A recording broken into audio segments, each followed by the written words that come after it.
Hey there, fourth grade. It's Mr. Remedies back with another week in Reading Language Arts.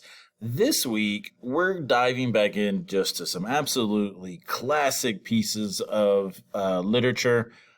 Boom. Oh, sorry. Pow. We're talking about fairy tales this week. All right. So, as always, we have some learning goals and success criteria. Let's trek on over to the next slide. Boom. To see what those look like. Right? Our learning goal today is that we are learning to notice and understand the characteristics of fairy tales as a genre. Okay? So that's a big thing about today's lesson. We need to understand that fairy tales are their own genre. Along the way, we have some success criteria, some I can statements, four of them today.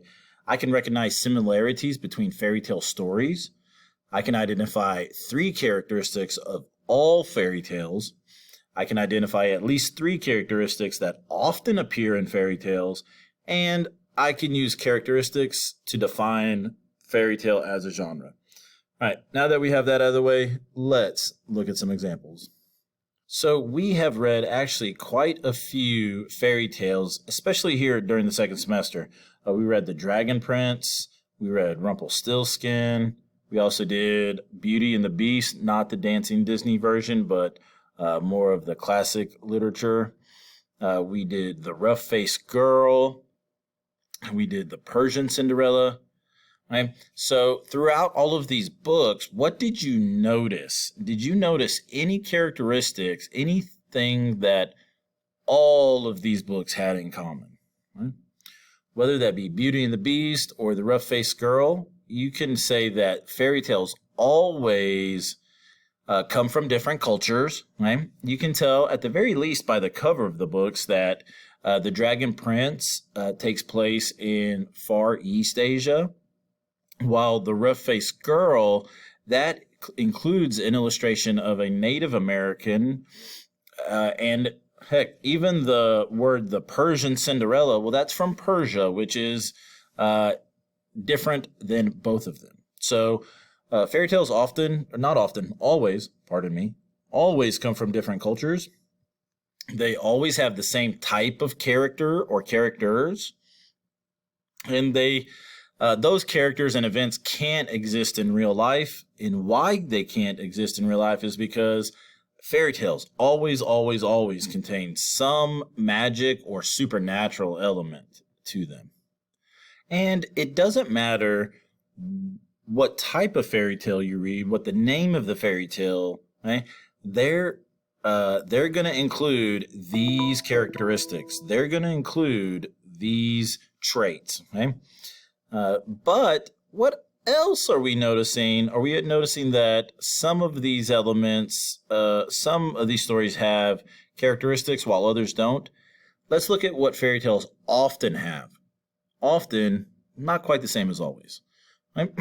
Often the characters are very simple. They are either classified as either good or bad. Right?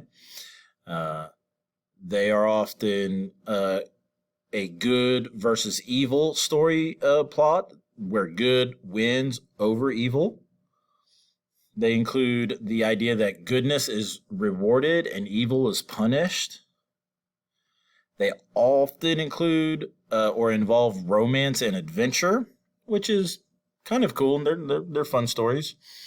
They often include a lesson that reflects the value of that culture. Because I bet I have another one. They have similar language, like, most fairy tales start with long ago or classically once upon a time. Right? And finally, and you know this, they often end with a happy ending. You've seen this countless times. The last little bit of the story is, and they lived happily ever after. Right? These are characteristics that often appear in fairy tales. Not always, but often. So let's use those characteristics, the ones that always appear, to really come up with a definition, a very simple, easy to understand definition of fairy tales as a genre. We can define fairy tales as fairy tales are imagined stories that include magic. The characters and events couldn't exist in real life. Right? So the characters of like Beauty and the Beast, I'm not really sure. I'm 100% sure that there is no man in the history of the world that is going to be turned into a gross looking beast via some sorcery or some magic. Right? That's just not going to happen. But it does in fairy tales. Right. Let's move on to a review. Huzzah. As a review, fairy tales are a genre with very specific and unique characteristics.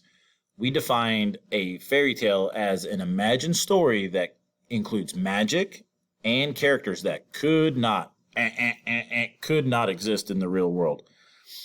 We also talked about what fairy tales often include. Right? They often include a good versus evil story. They often include very simple characters that are either good or evil. Right?